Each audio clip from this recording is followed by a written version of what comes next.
Sumer sits atop a much older silence. I need to begin there, because everything that follows depends on keeping one fact in clear view. The land we call Sumer was not a blank stage waiting for cities. Long before long before cuneiform, long before the first dynastic lists and temple accounts, humans or human relatives were already cutting stone in what is now Iraq. Popular retellings flatten that into a phrase about 500,000-year-old tools in Sumer, and the number is sometimes more confident than the excavation reports themselves. But the central fact does not disappear when the exaggeration is removed. It hardens. A Paleolithic hand axe was excavated at Ur by Sir Leonard Woolley in 1931 or 1932. Acheulean-style bifaces and pebble tools were documented at Barda Balka in Iraqi Kurdistan, and at a site later reassessed as roughly 250,000 years old or earlier. The public story of Mesopotamia still begins with cities. The ground does not. That matters more than it sounds. I am not talking about fringe objects pulled from a private collection with no context and no provenance. I am talking about material tied to the most excavated and institutionally protected landscape in the ancient Near East, a landscape handled by the British Museum, the Penn Museum, the Iraq Museum, the Suleymaniye Museum, the University of Chicago's Oriental Institute, and now by active field projects from Cambridge and other institutions working in Iraqi Kurdistan. I kept returning to this because the deeper I read, and the less the problem looked like lack of evidence, and the more it looked like a habit of stopping the story at the moment it becomes administratively convenient. We narrate the cradle of civilization as if civilization cancelled everything before it. It did not. It buried it unevenly, named over it, built on it, and in some cases physically recovered it. If I sound careful, that is deliberate. Mainstream archaeology has earned that care. See Leonard Woolley's joint British Museum and Penn Museum expedition at Ur between 1922 and 1934 remains one of the defining excavations of Mesopotamian archaeology, and the division of finds between Baghdad, London and Philadelphia is well documented. Robert J. Braidwood's work in Iraq and the Chemchemal region helped establish prehistoric research across northern Mesopotamia. Bruce Howe and Herbert E. Wright Jr. did not wander into Barda Balka with mystical intentions. They were sent there in 1951 to determine the age, need and geological setting of a prehistoric site first noticed by the Directorate General of Antiquities of Iraq in 1949. Ralph Selecki's 1951 to 1960 excavations at Shanidar Cave made Iraqi prehistory globally central to debates about Neanderthals. The current Cambridge-led Shanidar project, active again since 2015 with the Kurdistan authorities, continues that work using pollen, micromorphology, ancient DNA, radiocarbon dating, and optically stimulated luminescence. At Palagaura Cave, a 2020 PLOS-1 study pushed the northwest Zagros Epipaleolithic sequence back to the last glacial maximum and described Iraqi Kurdistan as a natural bridge linking the eastern and western Fertile Crescent. This is not speculative territory. This is heavily credentialed ground, and the institutions themselves say as much. The Iraq Museum describes galleries reaching back into the Stone Age. The Suleymaniye Museum's collection, as summarized by Osama Shukir Mohammed Amin, extends from the Middle Paleolithic to the early 20th century. The Barda Balka report published by the Institute for the Study of Ancient Cultures makes plain that the site yielded Acheulean-type bifaces, pebble tools, cores, faites, flake artifacts, and animal remains associated with a Springside workshop and butchering area. The ETCSL translation of the Sumerian king list is maintained by Oxford, not by some anonymous website. The Turin king list remains a legitimate, if fragmentary, document of Egyptian chronological thought. The Popol Vuh translation I'm going to mention is a scholarly edition hosted by MesoWeb. Even the seemingly odd details here live inside ordinary scholarship. That is precisely why I find the silence around their combination so difficult to excuse. The difficulty is not absence of data. It is what we choose not to do with it. So here is the anomaly, stated as plainly as I can manage. At Ur, one of the canonical cities of Sumer, Woolley's excavations brought up a Paleolithic hand axe. It is now in the Suleymaniye Museum and, according to its public photographic record, it was not displayed until February 2021. The caption on the image is quiet, almost unnervingly quiet. Hand axe from Ur, Iraq, Paleolithic. not seen since excavated by Sir Woolley in 1931 or in 1932. There is no dramatic museum manifesto attached to it, and no broad public reconsideration of Mesopotamian beginnings, just the object, the date, the provenance, and the silence around the implications of those things occupying the same sentence. I want to stay with that for a moment. A Paleolithic hand axe was excavated at Ur. That is not the claim that someone once walked through a museum and imaginatively connected two unrelated cases. It is not the claim that a random Lower Paleolithic object was found somewhere in southern Iraq and later assigned to Ur by wishful thinking. It is a photographed, captioned museum object tied to Woolley's excavation history at one of the foundational sites of Sumerian archaeology. A city that schoolbooks treat as a beginning produced an object from a phase of human presence so remote that before Sumer barely covers it. Now, as the mainstream explanation is not absurd, tells and ancient landscapes are palimpsests. Older objects can be redeposited, moved by erosion, lifted in later pits, or recovered from deposits beneath or adjacent to historical settlement. Archaeologists know this. Woolley knew this. A Paleolithic hand axe at Ur does not mean Sumerians were making Acheulean tools, and any honest narration has to say that out loud. But that explanation, valid as far as it goes, only answers the smallest question. How could a much older object appear in the excavation orbit of a much later city? It does not answer the larger one that I think deserves much more attention. Why do we go on telling the story of southern Mesopotamia as though the older human world beneath it were merely geological background rather than part of the civilizational problem itself? The first layer of evidence is textual, and I think it matters because Mesopotamia did not describe its own beginnings as cleanly as modern textbooks do. The Sumerian king list opens with the line, "After the kingship descended from heaven, the kingship was in Eridug." It then lists antediluvian kings in 5 cities and ends that section with 4 words that still hit with unusual force. Then the flood swept over. After that, the text restarts the institution. After the flood had swept over and the kingship had descended from heaven, the kingship was in Kik. This is not a modern fantasy imposed on Sumer. It is an official-looking historical scheme preserved in the mainstream corpus, one in which order exists before the flood, is broken by the flood, and then descends again. Why would a civilization so skilled at record-keeping choose a memory structure built on discontinuity? The second layer arrives through Berossus, the Babylonian priest writing in Greek in the Hellenistic period but drawing on older Mesopotamian traditions. In the fragment preserved by later authors, Oannes emerges from the sea and instructs human beings in letters and sciences and arts of every kind. He teaches them to construct cities, found temples, compile laws, understand geometry, distinguish seeds, and gather fruits. One later paraphrase says that after these teachings, nothing material has been added by way of improvement. I am not asking anyone to take Oannes literally. I am asking something narrower and, to me, more unsettling. Why do Mesopotamian beginnings keep getting framed not as slow emergence from local experimentation, but as a transfer of knowledge arriving after disorder from a figure already in possession of a complete civil package? Then there is the object itself, the one I cannot get away from. The Ur hand axe is a single bifacial stone tool photographed against a flat blue background in the Suleymaniye Museum. It is chert, or chert-like flint, and it has the unmistakable human geometry of a worked hand tool. A pointed tip, a broader rounded base, bilateral in tension. Flake scars stepping across both faces, glossy patches of honey brown and olive, darker staining along one margin, tiny chips around the edge where impact or long burial has bitten into it. It looks both elegant and indifferent, not ceremonial, not decorative. Tut tool.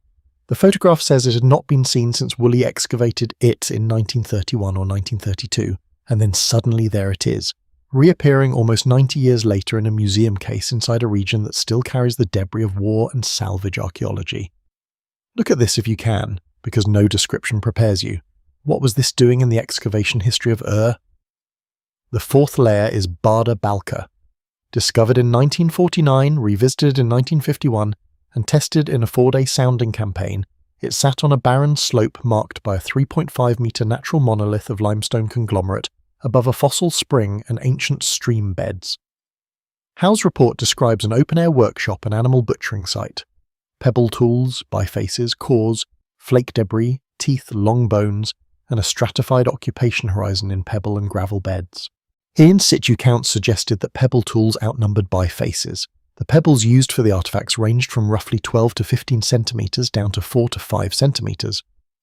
Later reassessment in the forward argued that the Acheulean bifaces pushed the site earlier than Howe's original estimate, plausibly to around 250,000 years before present or earlier.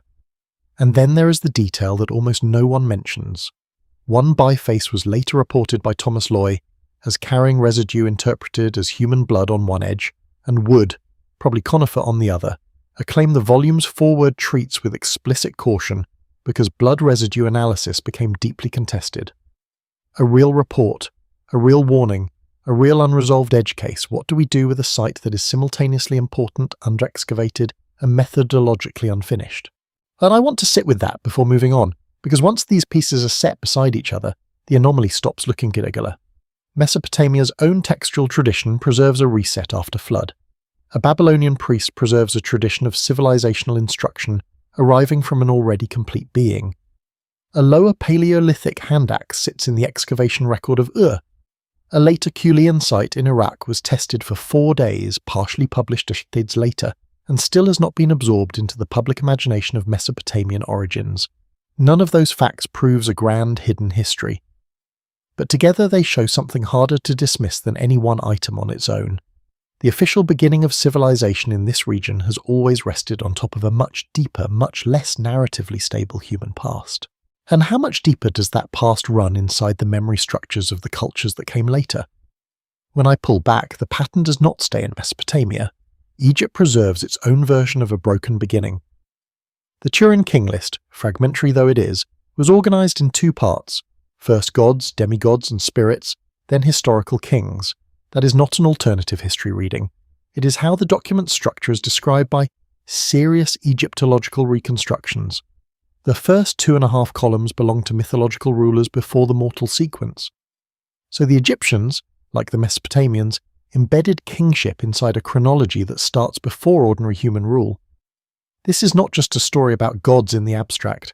It is a formal king list. It uses the same institutional language that later applies to human dynasties. Why place divine or semi-divine rulership at the head of a chronological document, unless the distinction between mythic preface and historical foundation was not as clean to them as it is to us? That formalism deserves more attention than it usually receives. Myths can be pushed to the margins by modern readers because myths feel decorative, optional, easy to reclassify as symbolism. Lists are different. Lists are administrative. Lists sort the world. A king list tells you who ruled, in what order, and by what transmission legitimacy passed forward. When a civilization places gods, demigods, or spirits at the head of that kind of document, it is not casually ornamenting history. It is establishing the conditions under which later history becomes thinkable. Mesopotamia does this with kingship descending from heaven before and after the flood. Egypt does it by giving mythological rulers documentary priority before human kings. The structure itself is evidence, not of a solved mystery, of a very old insistence that the present order followed something greater, stranger, and no longer directly accessible. Mesoamerica does something structurally similar, though in a different register. In the Popol Vuh, the creators attempt humanity more than once. First come animals, then mud people who dissolve, then wooden people who speak and multiply but have no hearts and no minds. They do not remember their makers. So a flood is brought upon them, their eyes are gouged out, their heads cut off, their flesh devoured, their bones smashed. And only after failed creations and destruction does the narrative move toward the humanity that matters to the text. Again, I am not collapsing one civilization into another. I am marking a recurring structure. The present human order is not the first order. It comes after an erased or punished predecessor. The beginnings are layered, and catastrophe is the divider. The Andes preserve the same logic with unnerving clarity.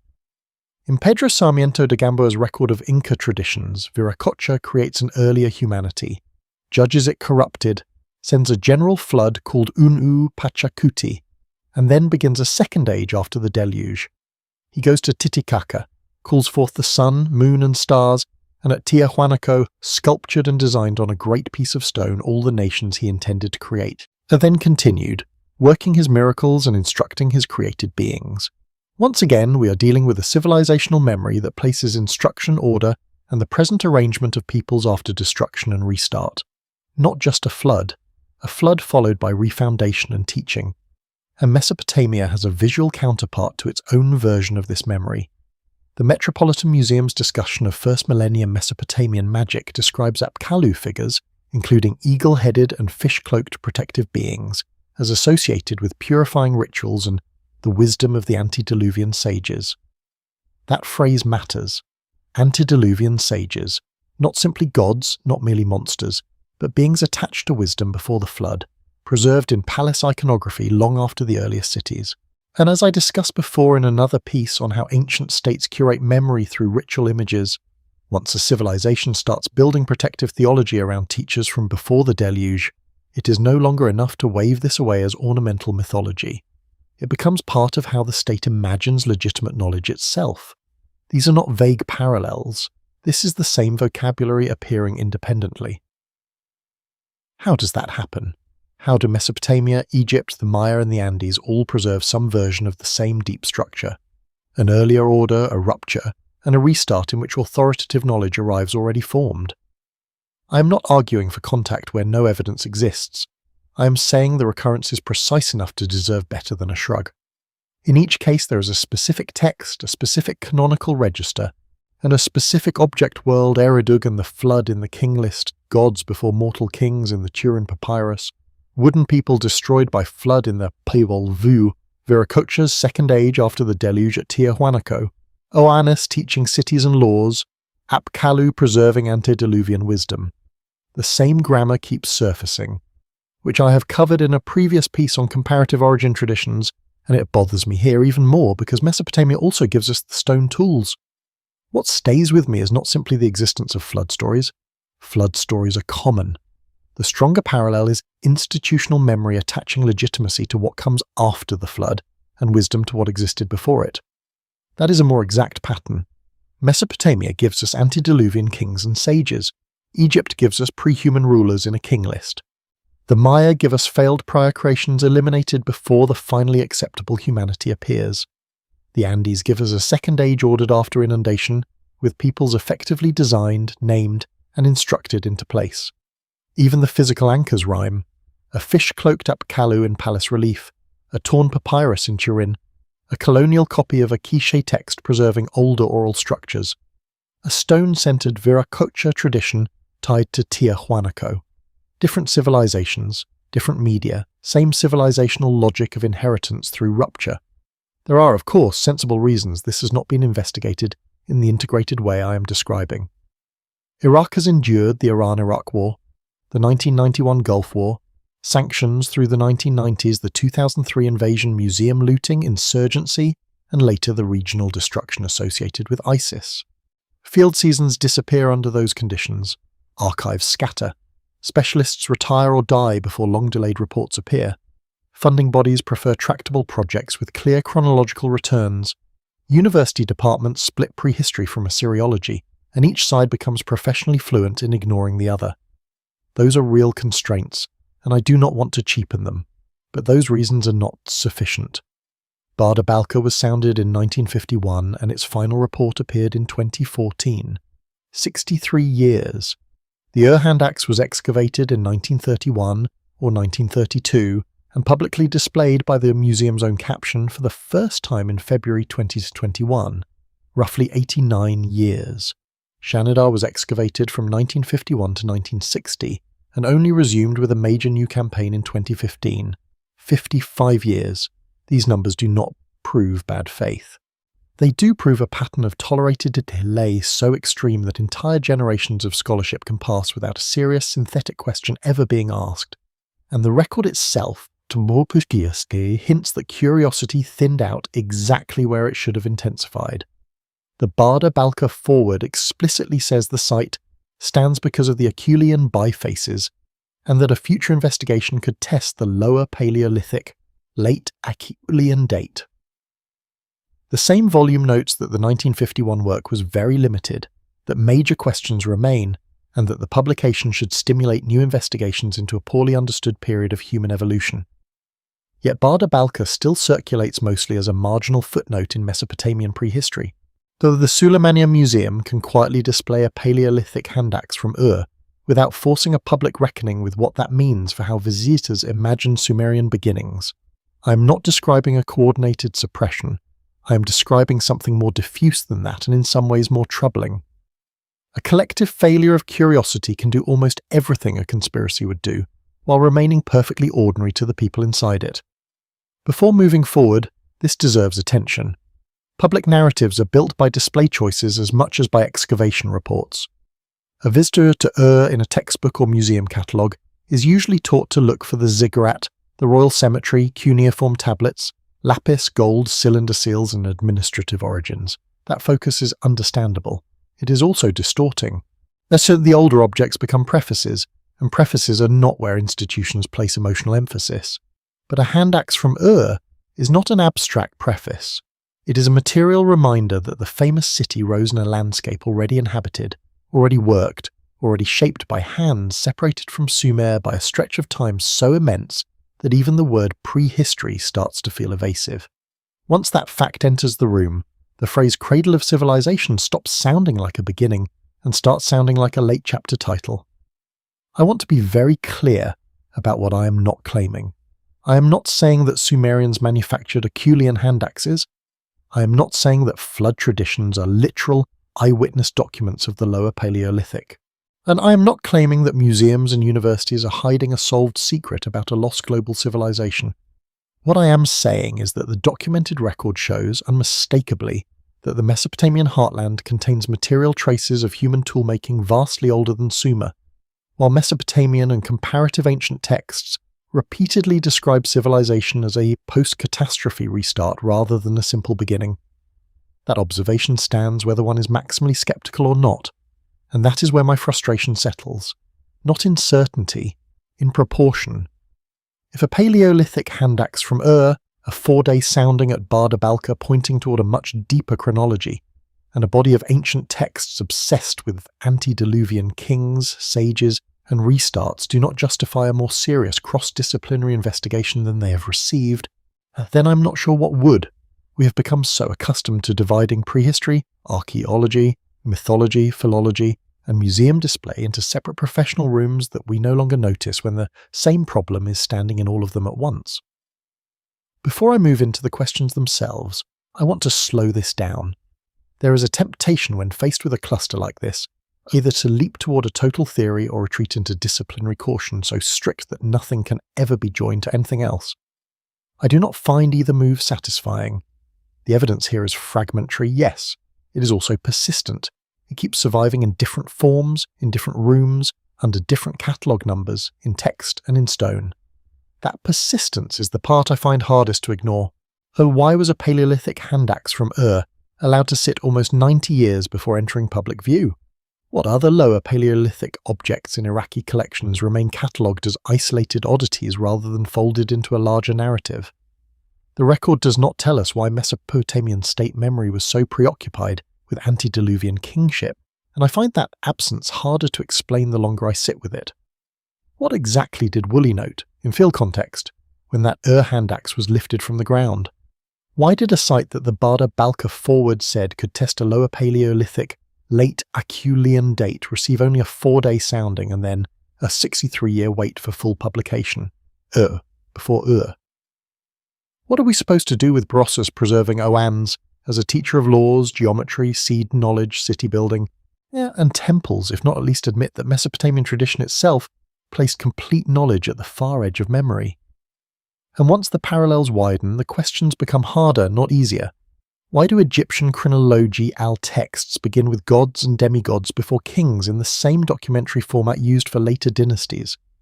What do we call it when the Popol Vuh, the Sumerian king list and Andean flood traditions all insist that the present order follows a destroyed one, yet scholarship treats each case as sealed inside its own civilizational box? The Turin Papyrus, the Popol Vuh's wooden people, the Viracocha cycle, the Apkallu, the Ur hand axe, the Barda Balka befaces, are these merely separate artifacts of human storytelling? Or are they the surviving edges of a longer problem about memory and beginnings that we still have not learned how to ask? We do not know the continuity between the objects and the stories. Blue fills the frame behind the stone. The Ur-hand axe sits there now in the photograph from Suleymaniye, detached from the soil that held it, and from the city whose name makes it instantly legible to us for the wrong reason. If you stand with it long enough, the categories start to loosen. It is not Sumerian art. It is not dynastic history. It is not a royal inscription, not a grave good, not a cylinder seal, not the kind of thing museums train the eye to admire when they tell the story of beginnings in Mesopotamia. It is older than the story being told around it, and in that sense it behaves almost like an interruption. The chipped edge, the careful bilateral flaking, the dark stain running down one side, the pointed tip that still feels functional after an abyss of time, all of it resists being reduced to background. And I keep thinking about the distance it travelled without moving, excavated under the authority of one of the most famous Near Eastern expeditions ever mounted, absent from public view through monarchy, revolution, war, sanctions, invasion, fragmentation, reconstruction, reappearing not as the centerpiece of a new theory, but as a photographed fact. A thing, a worked stone from a human past so deep that every later civilization on that soil had to build above it without ever fully erasing it. There is something sobering in that. Not romantic, not mystical, just sobering. And we are used to imagining the ancient world in nested layers that lead neatly downward into origins. But sometimes the layer we call an origin is itself a late arrival standing on top of an older human landscape it never understood and only partially remembered. So I end where I began, with the object. A hand-sized stone tool from Ur, first seen by Woolley's team in 1931 or 1932, first publicly displayed in 2021, still carrying the blunt physical grammar of a maker whose world is otherwise gone. It exists, it is catalogued, it can be looked at. And once you have looked at it, once you place it beside Bada Balka's bifaces, beside the king list, beside Oan's, beside the stubborn recurrence of civilizations remembering themselves after a break, the old confidence about where the Mesopotamian story properly starts becomes harder to recover. And it is still lying there between Ur and prehistory, asking whether civilization began with memory or with something we no longer recognize.